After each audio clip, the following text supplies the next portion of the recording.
should not be allowed to run.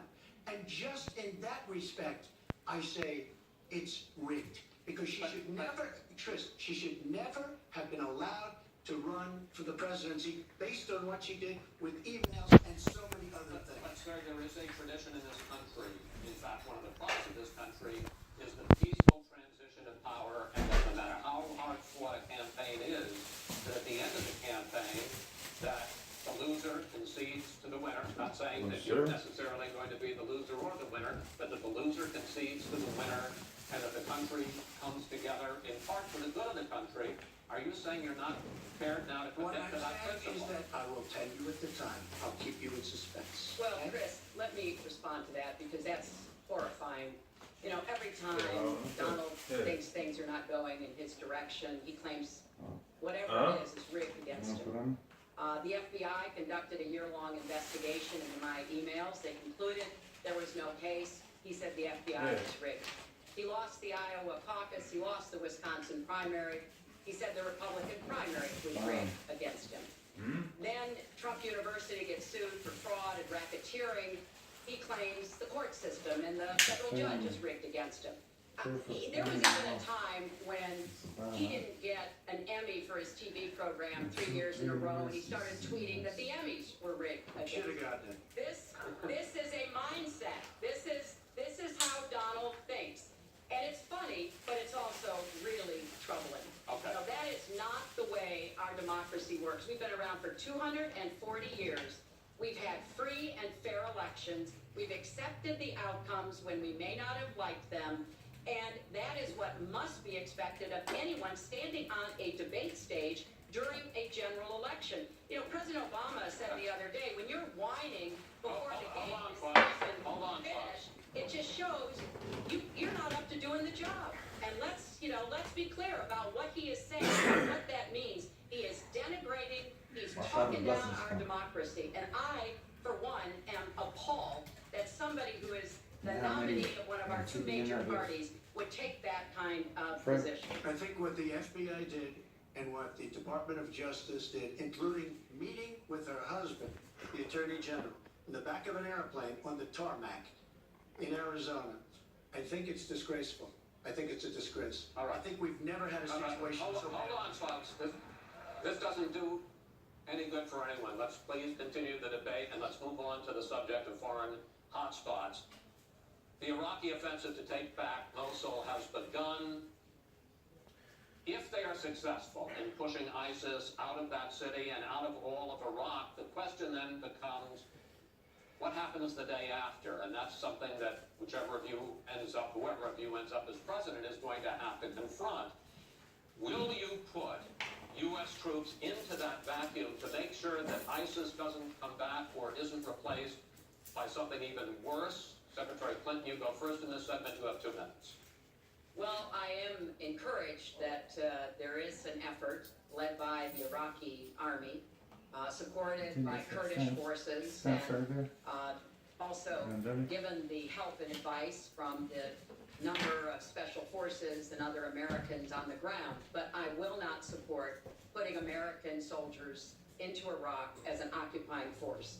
I don't think that is in our interest, and I don't think that would be smart to do. In fact, Chris, I think that would be a big red flag waving for ISIS to reconstitute itself. The goal here is to take back Mosul. It's going to be a hard fight. I've got no illusions about that. And then continue to press into Syria to begin to take back and move on Raqqa, which is the ISIS headquarters. I am hopeful that the hard work that American military advisors have done will pay off, and that we will see a really successful military operation. But we know we've got lots of work to do. Syria will remain a hotbed of terrorism as long as the civil war, aided and abetted by the Iranians and the Russians, continue. So I have said, look, we need to keep our eye on ISIS. That's why I want to have an intelligence surge that protects us here at home, why we have to go after them from the air, on the ground, online, why we have to make sure here at home we don't let terrorists buy weapons. If you're too dangerous to fly, you're too dangerous to buy a gun. And I'm going to continue to push for a no-fly zone and safe havens within Syria. not only to help protect the Syrians and prevent the constant outflow of refugees, but to frankly gain some leverage on both the Syrian government and the Russians so that perhaps we can have the kind of serious negotiation necessary to bring the conflict to an end and go forward on a political track.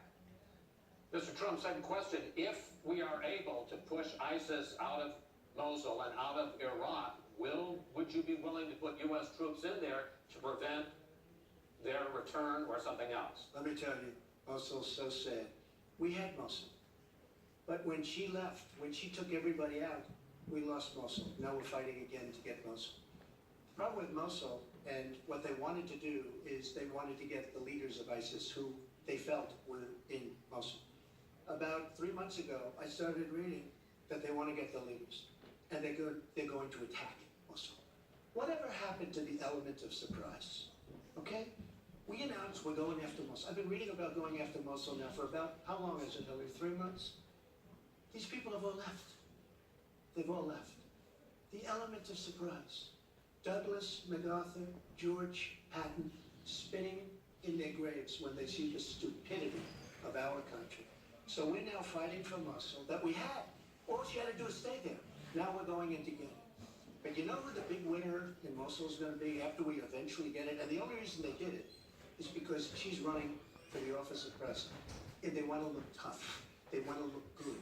He violated the red line in the sand. And he made so many mistakes. He made all mistakes. That's why we have the Great Migration. But she wanted to look good for the election. So they're going in. But who's going to get Mosul really? We'll take Mosul eventually. By the way, if you look at what's happening, much tougher than they thought. Much, much tougher, much more dangerous, going to be more deaths than they thought. But the leaders that we wanted to get are all gone because they're smart. He said, what do we need this for? So Mosul is going a wonderful thing and should write us a letter of thank you, just like the really stupid, the stupidest deal of all time. A deal that's going to give Iran absolutely nuclear weapons. Iran should write us yet another letter saying thank you very much.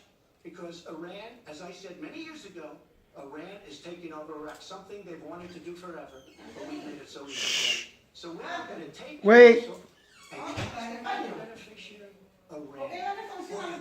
I mean, they are outsmarting. Look, you're not there. You might be involved in that decision, but you were there when you took everybody out of Mosul and out of Iraq. You shouldn't have been in Iraq. You did vote for it. You shouldn't have been. But once you were in Iraq, you should have never left Iraq. The point is, your winner is going to be Iran. Well, you know, once again, Donald is implying that he didn't support the invasion of Iraq. I said it was a mistake. I've said that years ago. He has consistently denied what is a very clear fact that before the invasion he supported it. And, you know, I just want everybody to go Google it. Google Donald Trump Iraq, and you will see the dozens of sources which verify that he was for the invasion of Iraq. And you can actually hear the audio of him saying that. Now, why does that matter?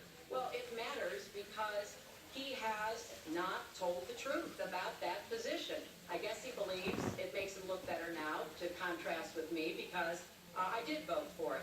But what's really important here is to understand all the interplay. Mosul is a Sunni city. Mosul is on the border of Syria. And yes, we do need to go after Baghdadi, and just like we went after bin Laden while you were doing Celebrity Apprentice, and we brought him to justice. We need to go after the leadership, but we need to get rid of them, get rid of their fighters. There are estimated several thousand fighters in Mosul. They've been digging underground. They've been prepared to defend. It's going to be tough fighting, but I think we can take back Mosul, and then we can move on into Syria and take back Raqqa. This is what we have to do. I'm just amazed that he seems